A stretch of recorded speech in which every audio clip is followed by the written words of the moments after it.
Ah, babu mzee Lukoi. Niambie babu. Nikacha.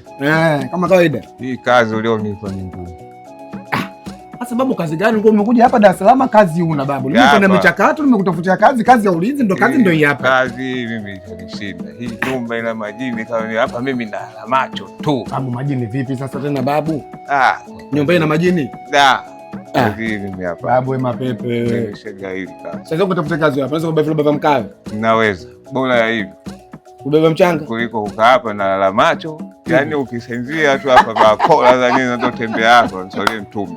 Siku atakubeba au atakuhamisha. Kwa hiyo unanicheka. Kwa hiyo mimi wakati nakueleza ukweli. Kisa na fulani kwamba nakupiga bakola mtu mzima kama wewe unapigwa fimbo. Sasa hapo mimi bado. Tunashangaa mimi nakupiga mtoto vidogo tu. Mtu mzima wewe. Kazi hii. Sema muoga wewe babu. Bora ni karimu. Hamna muoga tu. Watu kwa kijijini. Bora hii. Kuliko kazi kijijini, usitie wingi mjini hapa. Kazi nyumba ina majini kama nini, unalala macho. Usitie wingi mjini hapa, bora upungue. Bora nikatafune korosho. Kalime kijijini Lindi na Rumi. Wallahi tunakwambia bora nitafua nazi. Au sio?